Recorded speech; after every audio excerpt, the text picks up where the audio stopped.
السلام علیکم ورحمۃ اللہ وبرکاتہ۔ محترم ناظرین کرام، ہمارے اس پروگرام میں آپ کا ایک بار پھر خیر مقدم ہے۔ پچھلے ایپیسوڈ میں آپ نے حضرت ابوبکر صدیق رضی اللہ تعالیٰ عنہ کے سیرت اور ان کے حالات زندگی کے بارے میں جانا۔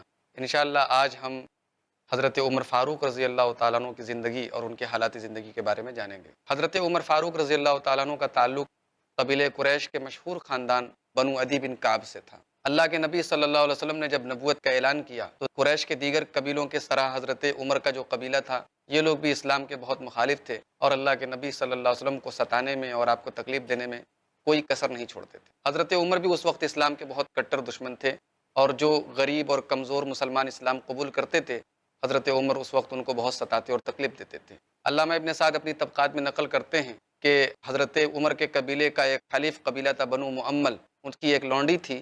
اس لونڈی کو حضرت عمر اسلام قبول کرنے کی وجہ سے بہت سزائیں دیتے تھے، بہت تکلیفیں دیتے تھے، بہت مارتے تھے، اور مارتے مارتے جب تھک جاتے تھے تو رک جاتے تھے اور پھر کہتے تھے کہ تو یہ مت سمجھ کہ میں تیرے اوپر ترس کھا کے رکا ہوا ہوں، بلکہ میں تھک گیا ہوں، تھوڑا سستا لیتا ہوں پھر تجھے مارتا ہوں۔ تو یہ تھے حضرت عمر، لیکن یہ پڑھے لکھے بھی تھے اور اپنے قبیلے میں ان کی بڑی عزت تھی اور بہت باروب ان کی شخصیت تھی، اور زمانے جاہلیت سے ہی ان کی سختی بہت مشہور تھی۔ دراصل ان کے والد خطاب نے بچپن ہی سے ان کی تربیت کچھ اس انداز میں کی تھی، ان سے بکریاں وغیرہ چرانے کا کام کرایا کرتے تھے۔ بکریوں کو چرانے کی وجہ سے ان کا دل ہے یا ان کا جو مزاج ہے بہت سخت ہو گیا تھا۔ بعد میں جب حضرت عمر رضی اللہ تعالیٰ عنہ خلیفہ ہوئے، اس علاقے سے جب ان کا گزر ہوتا تھا جس علاقے میں بچپن میں یہ بکریاں چرایا کرتے تھے، تو رونے لگتے تھے اور کہتے تھے کہ اے خطاب کے بیٹے، یاد کر تو کسی زمانے میں یہاں پر بکریاں چرایا کرتا تھا، آج اللہ تعالیٰ نے تجھے جو ہے امت اسلامیہ کا خلیفہ اور امت اسلامیہ کی باغ ڈور تیرے ہاتھوں میں دی۔ محترم ناظرین کرام، حضرت عمر رضی اللہ تعالیٰ عنہ کے اسلام کی قبول کرنے کی دعائیں جناب محمد رسول اللہ صلی اللہ علیہ وسلم خود کیا کرتے تھے۔ آپ صلی اللہ علیہ وسلم یہ چاہتے تھے کہ یہ کسی طریقے سے اسلام قبول کر لیں تو اسلام کو اور مسلمانوں کو بہت سربلندی حاصل ہوگی۔ چنانچہ بخاری شریف میں حضرت عبداللہ ابن مسعود کہتے ہیں کہ ما زلنا اعزتا منذ اسلم عمر، یعنی حضرت عمر رضی اللہ تعالیٰ عنہ نے جب سے اسلام قبول کیا تو ہم بہت زیادہ عزت اور سرفرازی کے ساتھ رہنے لگے، یعنی ان کے اسلام قبول کرنے کے بعد مسلمانوں کو ایک قسم کی عزت اور سرفرازی اور سر اٹھا کے جینے کا موقع ملا۔ حضرت عمر رضی اللہ تعالیٰ عنہ ہر موقع پر اللہ کے نبی صلی اللہ علیہ وسلم کے ساتھ رہے، اور ہجرت کے موقع پر انہوں نے اللہ کے نبی صلی اللہ علیہ وسلم سے پہلے ہی یہ مکہ سے مدینہ پہنچ گئے۔ حضرت عمر کے فضائل میں بے شمار حدیثیں موجود ہیں۔ اللہ کے نبی صلی اللہ علیہ وسلم اپنی زندگی میں ہی ان کو شہید کہا تھا۔ وہ حدیث میں نے حضرت ابوبکر کی سیرت کے تعلق سے بھی پڑھی تھی بخاری شریف کی، کہ ایک مرتبہ اللہ کے نبی صلی اللہ علیہ وسلم احد پہاڑ کے اوپر چڑھے اور احد پہاڑ ہلنے لگا تو آپ صلی اللہ علیہ وسلم نے فرمایا کہ اسبت احد، اے احد تو تھم جا، فإنما علیک نبی و صدیق و شہیدان، اس لیے کہ تیرے اوپر یا تو نبی ہے یا صدیق ہے یا شہید ہے۔ اور اس وقت اس پہاڑ کے اوپر اللہ کے نبی صلی اللہ علیہ وسلم تھے، حضرت ابوبکر تھے، حضرت عمر اور حضرت عثمان تھے۔ محترم ناظرین کرام، حضرت عمر فاروق رضی اللہ تعالیٰ عنہ روب و دبدبہ کا یہ عالم تھا کہ جب انہوں نے اسلام قبول کیا تو مکے کی سرزمین میں مسلمان کھل کے نماز پڑھنے لگے اور اسلام کا پرچار کھل کے کرنے لگے، اور ان کے اسلام قبول کرنے کے بعد بہت حد تک کافروں کا دبدبہ جو ہے کم ہو گیا۔ حضرت عمر رضی اللہ تعالیٰ عنہ کے فضائل میں بے شمار حدیثیں موجود ہیں۔ بخاری شریف کی حدیث ہے، اللہ کے نبی صلی اللہ علیہ وسلم نے ایک مرتبہ خواب دیکھا۔ آپ فرماتے ہیں کہ میں نے خواب میں دیکھا کہ میرے پاس دودھ کا پیالہ لایا گیا اور میں نے اس کو پیا اور خوب جی بھر کے پیا، خوب سیراب ہو گیا، یہاں تک کہ میرے ناخنوں تک جو ہے وہ دودھ میرے جسم کے اندر بھر گیا۔ اس کے بعد میں نے اپنا بچا ہوا دودھ عمر بن خطاب کو دیا۔ تو حضرت عمر نے پوچھا، اے اللہ کے رسول، اس خواب کی تعبیر کیا ہے؟ تو آپ نے فرمایا کہ اس سے مراد علم ہے، یعنی وہ جو دودھ کا پیالہ تھا، وہ دودھ کا پیالہ دراصل علم تھا، اور اللہ کے نبی صلی اللہ علیہ وسلم نے اپنا بچا ہوا علم حضرت عمر فاروق رضی اللہ تعالیٰ عنہ کے سپرد کیا۔ اسی طریقے سے بخاری شریف کی یہ حدیث ہے، اللہ کے نبی صلی اللہ علیہ وسلم نے ایک مرتبہ خواب میں دیکھا کہ بہت سارے لوگ کرتا پہنے ہوئے ہیں، بہت سارے لوگ قمیص پہنے ہوئے ہیں، اور کسی کا کرتا جو ہے وہ سینے تک جا رہا ہے، کسی کا کرتا اور نیچے جا رہا ہے، لیکن جب حضرت عمر کو پیش کیا گیا تو حضرت عمر کا کرتا زمین پر گھسٹ رہا تھا۔ جب اس خواب کی تعبیر نبی کریم صلی اللہ علیہ وسلم سے پوچھی گئی تو آپ نے فرمایا کہ اس سے مراد دین ہے، یعنی حضرت عمر کے ذریعے دین کی سربلندی اور دین کی عظمت کا کام اللہ تبارک و تعالیٰ بہت زیادہ لے گا۔ اسی طریقے سے بخاری اور مسلم کی ایک دوسری حدیث میں اللہ کے نبی صلی اللہ علیہ وسلم نے ایک مزید اپنے خواب کا ذکر کرتے ہوئے فرمایا کہ میں نے خواب میں دیکھا کہ میں ایک کنویں کے کنارے ہوں اور کنویں سے جو ہے لوگ ڈول نکال رہے ہیں، ڈول کے ذریعے کنویں سے پانی نکال رہے ہیں۔ تو اس کنویں سے حضرت ابوبکر صدیق رضی اللہ تعالیٰ عنہ نے ایک یا دو ڈول نکالا، اس کے بعد ان کے اندر کمزوری آ گئی، اللہ کے نبی کہتے ہیں اللہ ان کی بخشش فرمائے۔ اس کے بعد حضرت عمر آئے اور حضرت عمر نے خوب جی بھر کے نکالا، وہ جو ڈول تھا وہ بڑے ڈول میں تبدیل ہو گیا، اور یہاں تک کہ لوگ ایک دم سیراب ہو گئے پانی سے، اور لوگوں نے اپنے جانوروں کو بھی پانی پلا دیا۔ تو اس خواب کی تعبیر یہ ہے، اس خواب کا مطلب یہ ہے کہ حضرت عمر فاروق رضی اللہ تعالیٰ عنہ کو جو خلافت کا جو دور ملے گا وہ دور بھی لمبا ہوگا، اور ان کے دور میں حضرت ابوبکر کے دور کے بنسبت اسلام کی زیادہ سربلندیاں ہوں گی، اور ان کے دور میں اسلامی فتوحات کا دائرہ اور وسیع ہوگا۔ چنانچہ حضرت عمر کے 10.5 سال کے دور میں ہم یہ دیکھتے ہیں کہ فتوحات کا دائرہ بہت وسیع ہوا، اور اللہ تعالیٰ نے ان کے ذریعے بہت سارا کام لیا۔ مصر ان کے زمانے میں فتح ہوا، بیت المقدس ان کے زمانے میں فتح ہوا، اور اللہ تبارک و تعالیٰ نے حضرت عمر کے ذریعے اسلام کی سربلندی کا بہت سارا کام لیا۔ محترم ناظرین کرام، حضرت عمر فاروق رضی اللہ تعالیٰ عنہ کے بارے میں مسلم شریف کی ایک حدیث ہے کہ ایک مرتبہ اللہ کے نبی صلی اللہ علیہ وسلم کے پاس قریش کی کچھ عورتیں بیٹھی ہوئی، اور وہ آپ سے زور زور سے باتیں کریں۔ اتنے میں حضرت عمر فاروق رضی اللہ تعالیٰ عنہ آئے، اور ان کے آنے کے بعد فوراً وہ عورتیں ڈر گئیں اور پردے میں چلی گئیں۔ اللہ کے نبی صلی اللہ علیہ وسلم یہ منظر دیکھ کر مسکرانے لگے، ہنسنے لگے۔ جب حضرت عمر آئے اور دیکھا کہ اللہ کے نبی صلی اللہ علیہ وسلم مسکرا رہے ہیں، تو آپ نے فرمایا کہ ازحک اللہ سنک، اے اللہ کے رسول، اللہ تعالیٰ آپ کی مسکراہٹ کو اور قائم رکھے، آپ کس بات پر اتنا مسکرا رہے ہیں اور ہنس رہے ہیں؟ آپ صلی اللہ علیہ وسلم نے فرمایا کہ مجھے ان عورتوں پر حیرت ہوتی ہے کہ ابھی تم نہیں آئے تھے تو مجھ سے بلند آواز سے باتیں کر رہی تھی، اور تمہارے آتے ہی پردے میں چلی گئی۔ تو حضرت عمر رضی اللہ تعالیٰ عنہ نے ان عورتوں کی طرف حیرت سے دیکھا اور کہا، میرا زیادہ روب تمہارے دلوں میں ہے بنسبت اللہ کے رسول صلی اللہ علیہ وسلم کے؟ تو ان عورتوں نے جواب دیا، کیوں نہ ہو، تم اتنے سخت مزاج ہو کہ تمہاری سختی اللہ کے نبی صلی اللہ علیہ وسلم تمہارے مقابلے میں بہت نرم دل ہیں اور تم بہت سخت ہو، تو ہم کیوں نہ تم سے ڈریں اور تمہارا روب کھائیں۔ تو اللہ کے نبی صلی اللہ علیہ وسلم نے فرمایا کہ اے عمر، حقیقت یہ ہے کہ تم جس راستے سے چلے جاتے ہو شیطان اس راستے سے بھاگ جاتا ہے۔ محترم ناظرین، بخاری اور مسلم کی اس حدیث سے آپ اندازہ لگائیے کہ حضرت عمر فاروق رضی اللہ تعالیٰ عنہ کے روب و دبدبہ کا کیا عالم تھا۔ حضرت عمر فاروق رضی اللہ تعالیٰ عنہ کی زندگی میں ہمیں ایک چیز اور نظر آتی ہے کہ کئی مواقع ایسے آئے کہ انہوں نے جس بات کی تمنا کا اظہار کیا، اللہ تبارک و تعالیٰ نے ان کی تمنا پوری کی، اور ان کے خیال کی تائید اللہ تبارک و تعالیٰ کی طرف سے ہوئی۔ شراب کے بارے میں حضرت عمر نے دعا کی تھی کہ اللہم بین لنا فی الخمر بیان شفائن، اے اللہ شراب کے سلسلے میں کوئی واضح حکم نازل فرما۔ اللہ تبارک و تعالیٰ نے سورہ بقرہ کی آیت نازل کی، یسألونک عن الخمر والمیسر قل فیہما اسم کبیر ومنافع للناس، یہ لوگ آپ سے سوال کرتے ہیں شراب اور جوئے کے بارے میں، اے نبی ان کو بتا دو کہ شراب اور جوئے میں فائدہ ہے لیکن نقصان زیادہ بڑا ہے فائدے کے نسبت۔ جب یہ آیت کریمہ نازل ہوئی تو حضرت عمر فاروق رضی اللہ تعالیٰ عنہ نے مزید دعا کی۔ جب یہ آیت ان کے سامنے پڑھی گئی تو انہوں نے پھر دعا کی، اللہم بین لنا فی الخمر بیان شفائن، اے اللہ شراب کے سلسلے میں مزید تسلی بخش تو بیان عطا فرما۔ اس کے بعد اللہ تبارک و تعالیٰ نے سورہ نساء کی آیت کریمہ نازل کی۔ کون سی آیت نازل کی؟ یا ایھا الذین آمنوا لا تقربوا الصلاۃ وانتم سکارا، اے ایمان والو نماز کے قریب مت جاؤ نشے کی حالت میں، جب تم نشے کی حالت میں ہو تو نماز کے قریب مت جاؤ۔ جب یہ آیت کریمہ نازل ہوئی تو حضرت عمر رضی اللہ تعالیٰ عنہ نے پھر یہی بات کہی، اللہم بین لنا فی الخمر بیان شفائن، اے اللہ شراب کے سلسلے میں مزید واضح بیان تو نازل فرما۔ تب اللہ تبارک و تعالیٰ نے اس سلسلے میں فیصلہ کن آیت نازل کی، سورہ مائدہ کی، اور وہ آیت کیا ہے؟ انما الخمر والمیسر والانصاب والازلام رجس من عمل الشیطان فاجتنبوہ لعلکم تفلحون، یعنی شراب اور اسی طریقے سے جوا اور اسی طریقے سے فال اور پانسے کے تیر، یہ سب گندی چیزیں ہیں، یہ شیطان کے کام ہیں، ان سے بچو تاکہ تم کامیاب ہو۔ اور آگے اللہ تبارک و تعالیٰ نے فرمایا انما یرید الشیطان ان یوقع بینکم العداوۃ والبغضاء فی الخمر والمیسر، شیطان یہ چاہتا ہے کہ شراب اور جوئے کے ذریعے تمہارے درمیان عداوت اور نفرت کو پھیلا دے، اور شیطان تم کو نماز سے روک دے اور اللہ کے ذکر سے روک دے۔ جب یہ آیت کریمہ نازل ہوئی محترم ناظرین کرام تو حضرت عمر فاروق رضی اللہ تعالیٰ عنہ نے کہا انتہینا انتہینا، ہاں اے ہمارے پروردگار ہم باز آ گئے، ہاں اے ہمارے پروردگار ہم باز آ گئے۔ محترم ناظرین کرام، آپ اندازہ لگائیے کہ حضرت عمر رضی اللہ تعالیٰ عنہ نے تمنا کی کہ شراب کے بارے میں اللہ تعالیٰ کوئی حکم نازل کرے، اللہ نے حکم نازل کر دیا۔ سیم یہی معاملہ پردے کے بارے میں ہوا۔ اللہ کے نبی صلی اللہ علیہ وسلم کی ازواج مطہرات، آپ کی مقدس بیویاں قضائے حاجت کرنے کے لیے کھلے میدانوں میں جایا کرتی تھیں، اور اس وقت پردے کا کوئی حکم نہیں تھا، بڑی پریشانی کا عالم تھا۔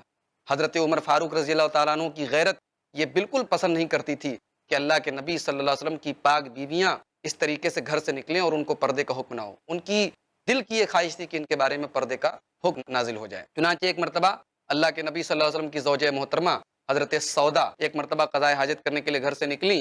حضرت عمر نے ان کو دور سے دیکھ کر کہا کہ سودا، میں نے آپ کو پہچان لیا۔ یعنی حضرت عمر کا مقصد یہ تھا کہ اب اللہ تبارک و تعالیٰ اس سلسلے میں پردے کی آیت نازل کر دے۔ چنانچہ بخاری شریف کی روایت حضرت عائشہ کہتی ہیں تبھی پردے کی آیت نازل ہوئی۔ تو یہ تھے حضرت عمر فاروق رضی اللہ تعالیٰ عنہ۔ محترم ناظرین کرام، حضرت عمر رضی اللہ تعالیٰ عنہ جس طریقے سے اسلام کے آنے کے پہلے یا اسلام قبول کرنے کے پہلے جس قدر وہ کفر میں سخت تھے، اسلام لانے کے بعد اتنے ہی وہ اسلام کے لیے بھی سخت ہو گئے۔ حضرت عمر فاروق رضی اللہ تعالیٰ عنہ خانہ کعبہ کا طواف کر رہے ہیں، حجر اسود کا بوسہ لے رہے ہیں، اور حجر اسود کا بوسہ لیتے ہوئے کیا کہتے ہیں؟ انی اعلم انک حجر، اے حجر اسود میں جانتا ہوں تو ایک پتھر ہے، تو کسی کا نقصان نہیں کر سکتا، تو کسی کا فائدہ نہیں کر سکتا، میں جانتا ہوں تو ایک پتھر ہے، لیکن اگر میرے رسول نے تیرا بوسہ نہ لیا ہوتا، میرے رسول نے تجھے نہ چوما ہوتا تو میں ہرگز تجھے نہ چومتا۔ یہ حضرت عمر فاروق ہیں۔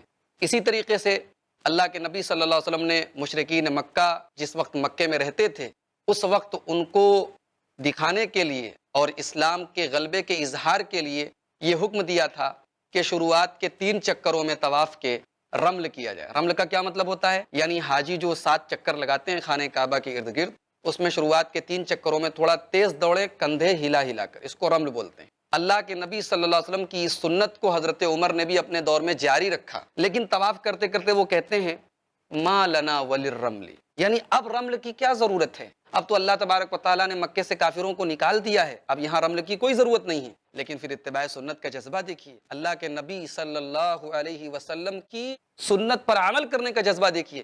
کہتے ہیں کہ نہیں، جس کام کو اللہ کے رسول نے کیا ہے ہم اسے چھوڑ نہیں سکتے۔ محترم ناظرین، جیسا کہ آپ نے اس واقعے سے اندازہ لگایا کہ حضرت عمر فاروق رضی اللہ تعالیٰ عنہ کے اندر اتباع سنت کا جذبہ کس قدر موجود تھی، اور کیوں نہ ہو، انہیں اللہ کے نبی صلی اللہ علیہ وسلم سے سچی محبت جو تھی۔ بخاری شریف کی ایک حدیث ہے، حضرت عمر فاروق ایک مرتبہ اللہ کے رسول صلی اللہ علیہ وسلم سے کہتے ہیں کہ لَأَنْتَ أَحَبُّ إِلَيَّ مِنْ كُلِّ شَيْءٍ إِلَّا مِنْ نَفْسِي، اے اللہ کے رسول، مجھے تمام چیزوں سے زیادہ آپ سے محبت ہے سوائے اپنی جان کے۔ آپ نے فرمایا وَالَّذِي نَفْسِي بِيَدِهِ، اے عمر، اس ذات کی قسم جس کے ہاتھ میں میری جان ہے، تم اس وقت تک مکمل مومن نہیں ہو سکتے حتیٰ اکون احب الیک من نفسک، یہاں تک کہ میں تمہاری جان سے بھی زیادہ تمہارے نزدیک محبوب نہ ہو جاؤں۔ حضرت عمر نے یہ بات سن کر کہا کہ اے اللہ کے رسول، اب میں آپ سے اپنی جان سے بھی زیادہ محبت کرتا ہوں۔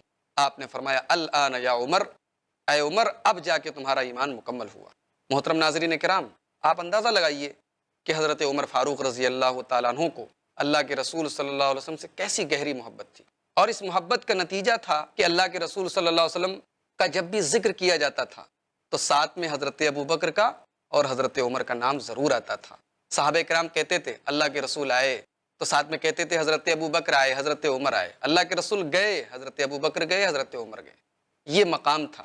حضرت ابو بکر کے علاوہ اللہ کے نبی صلی اللہ علیہ وسلم کے نزدیک اگر سب سے زیادہ محبوب کوئی شخصیت تھی تو وہ حضرت عمر فاروق کی تھی۔ بخاری شریف کی ایک حدیث میں آپ کو اور سنا دوں، بڑی دلچسپ روایت ہے، غور سے سنیے گا۔ اللہ کے نبی صلی اللہ علیہ وسلم فرماتے ہیں کہ مجھے جنت کا منظر دکھایا گیا، جنت میں نے رومیسا کو دیکھا۔ یہ رومیسا کون ہے؟ یہ حضرت ابو طلحہ کی بیوی کا نام ہے، رومیسا۔ میں نے ان کو جنت میں دیکھا۔ اس کے بعد اللہ کے نبی کہتے ہیں میں نے جنت میں بلال کے قدموں کی آہٹ کو سنا، اور اسی طریقے سے ورأیت قصرا بفنائہ جاریۃ، میں نے جنت میں ایک محل دیکھا اور محل کے اندر ایک خوبصورت لڑکی تھی۔ تو میں نے پوچھا کہ لمن ھذا القصر، یہ محل کس کا ہے؟ تو اللہ کے نبی صلی اللہ علیہ وسلم کو بتایا گیا کہ یہ محل حضرت عمر فاروق رضی اللہ تعالیٰ عنہ کا ہے۔ اللہ کے نبی کہتے ہیں میں نے سوچا کہ میں اس محل میں داخل ہو جاؤں، لیکن میں داخل نہیں ہوا، یہ سوچ کر کہ یہ حضرت عمر کا ہے، اور حضرت عمر بڑے غیرت مند انسان ہیں۔ حضرت عمر یہ حدیث سن رہے ہیں اور روتے ہوئے کہتے ہیں علیک اغار یا رسول اللہ، اے اللہ کے رسول، کیا میں آپ کے اوپر غیرت کروں گا؟ محترم ناظرین کرام، اسی طریقے سے اللہ کے نبی صلی اللہ علیہ وسلم اور حضرت عمر کی محبت کا سلسلہ جاری رہا، یہاں تک کہ حضرت عمر فاروق رضی اللہ تعالیٰ عنہ نے وہ صدمہ دیکھا اور غم و اندوہ کا وہ پہاڑ دیکھا جس نے ان کی طرح بہت سارے صحابہ کرام کو نہایت ہی غم اور صدمے کی کیفیت میں مبتلا کر دیا۔ یعنی نبی کریم صلی اللہ علیہ وسلم کے انتقال کا جو حادثہ تھا، اس حادثے نے صحابہ کرام کے دل و دماغ کو مفلوج کر دیا۔ حضرت عمر تو کنٹرول کھو بیٹھے، جیسا کہ میں نے پچھلے ایپیسوڈ میں آپ کو تفصیل سے بتایا تھا کہ ان کا کیا حال ہوا تھا۔ لیکن جب حضرت ابو بکر رضی اللہ تعالیٰ عنہ ان کے سامنے حقیقت کو واضح کر دیا اور قرآن کی آیت کو پڑھ کر بتا دیا۔ حضرت عمر رضی اللہ تعالیٰ عنہ کے اندر یہ بھی خاص بات تھی کہ حقیقت سامنے آ جائے، دلیل سامنے آ جائے، فوراً تسلیم کر لیتے تھے۔ حضرت ابو بکر رضی اللہ تعالیٰ عنہ کے بھی پورے دور خلافت میں کئی ایسے ایشوز آئے کہ ان کا حضرت ابو بکر سے کسی مسئلے پر اختلاف ہوا، اللہ کے رسول صلی اللہ علیہ وسلم کی کوئی دلیل سامنے آ گئی، حضرت عمر نے فوراً اس کو تسلیم کر لیا۔ محترم ناظرین کرام، یہ ہیں حضرت عمر فاروق رضی اللہ تعالیٰ عنہ۔ انہوں نے تقریباً 10.5 سال خلافت کی، 10.5 سال تک پوری امت اسلامیہ کی باغ ڈور حضرت عمر فاروق کے ہاتھ میں رہی۔ لیکن آپ جانتے ہیں ان کا طرز زندگی کیسا تھا، ان کا لائف اسٹائل کیسا تھا، انہوں نے زندگی کیسی گزاری؟ آج دنیا کے سیاستداں اور دنیا کے پولیٹیشین بڑی بڑی باتیں کرتے ہیں، انہیں سیکھنا چاہیے حکومت کرنے کا انداز حضرت عمر فاروق رضی اللہ تعالیٰ عنہ سے، کس طریقے سے، کتنی سادگی کے ساتھ انہوں نے زندگی گزاری۔ انشاءاللہ میں بتاؤں گا تفصیل کے ساتھ آپ کو کہ ان کے کھانے پینے کا انداز کیا تھا، ان کے رہن سہن کا انداز کیا تھا، اور یہ دراصل یہ سادگی انہوں نے نبی کریم صلی اللہ علیہ وسلم سے سیکھی تھی۔ یہ لوگ اللہ کے نبی کی تربیت یافتہ تھے۔ اللہ کے نبی نے زندگی بھر دنیا بھر کی دولت سے اپنے آپ کو کنارہ کش رکھا، آپ نے دنیا کے ناز و نعیم سے اپنے آپ کو ہمیشہ دور رکھا۔ اللہ کے نبی صلی اللہ علیہ وسلم آرام دہ بستر پر لیٹنا پسند نہیں کرتے تھے۔ محترم بھائیوں، محترم ناظرین کرام، آپ ایک معمولی سی چٹائی پر لیٹتے تھے جس سے آپ کی پیٹھ پر نشان پڑ جاتے تھے، اور صحابہ کرام کہتے تھے لو اتخذنا لک وسادۃ یا رسول اللہ، اے اللہ کے رسول آپ ہمیں اجازت دیں، ہم آپ کے لیے ایک نرم اور آرام دہ بستر تیار کرتے۔ اور میرے پیارے رسول جناب محمد رسول اللہ صلی اللہ علیہ وسلم فرمایا کرتے تھے ما لی ولد دنیا، ارے میرا دنیا سے کیا تعلق ہے، میں دنیا کا کیا کروں گا؟ انا کراکب استظل تحت شجرۃ، میں تو اس دنیا میں ایک مسافر کی طرح ہوں، ایک مسافر کی طرح ہوں، استظل تحت شجرۃ، جو کسی درخت کے نیچے آرام کرنے کے لیے لیٹا ہو۔ ایک مسافر کی منزل وہ درخت نہیں ہوتا، ایک مسافر جب کسی درخت کے نیچے لیٹتا ہے تو وقتی طور پر آرام کرنے کے لیے لیٹتا ہے، اس کی منزل کہیں اور ہوتی ہے۔ میرے صحابہ، مجھے کہیں اور جانا ہے، یہ دنیا میری منزل نہیں ہے، مجھے اس دنیا کے مطالبے مجھ سے مت کرو، اس دنیا کا بستر، اس دنیا کی ناز و نعمت مجھے نہیں چاہیے۔ محترم ناظرین کرام، یہ تربیت تھی جناب محمد رسول اللہ صلی اللہ علیہ وسلم کی، اور اس تربیت نے ابو بکر و عمر جیسے افراد کو پیدا کیا۔ یہی وجہ ہے کہ صحابہ کرام حضرت ابو بکر کے بعد اگر کسی کو مقام اور درجہ دیتے تھے تو حضرت عمر فاروق کو دیتے تھے۔ میں دلیل کے طور پر ایک حدیث آپ کے سامنے پیش کر دیتا ہوں، بخاری میں بھی یہ حدیث موجود ہے، مسلم شریف میں بھی یہ حدیث موجود ہے۔ حضرت انس بن مالک اس حدیث کے راوی ہیں۔ ایک صحابی آتے ہیں اللہ کے رسول کے پاس، پوچھتے ہیں متی الساعہ، اے اللہ کے رسول قیامت کب آئے گی؟ کتنا اہم سوال ہے، قیامت کب آئے گی؟ آدمی جاننے کی کوشش کرتا ہے نا، قیامت کب آئے گی؟ اللہ کے رسول سے پوچھا جا رہا ہے قیامت کب آئے گی؟ اللہ کے رسول نے جواب نہیں دیا، آپ نے فرمایا ماذا عادت لہا، تم نے تیاری کیا کی ہے قیامت؟ تو وہ صحابی کہتے ہیں ما عادت لہا بشیء کبیر، اے اللہ کے رسول میں نے قیامت کے لیے کوئی خاص تیاری نہیں کی ہے، بہت زیادہ نمازیں، بہت زیادہ صدقات، بہت زیادہ نیکیاں میرے کھاتے میں نہیں ہیں، بس میں نے فرائض کو انجام دیا ہے، نوافل بہت زیادہ میرے کھاتے میں نہیں ہیں، وَلَكِنِّي أُحِبُّ اللَّهَ وَرَسُولَهُ، لیکن ایک چیز ہے میرے اندر، میں اللہ سے محبت کرتا ہوں اور میں اللہ کے رسول سے محبت کرتا ہوں۔ پیارے نبی جناب محمد رسول اللہ صلی اللہ علیہ وسلم نے صحابی کی یہ بات سن کر کیا جملہ ارشاد فرمایا؟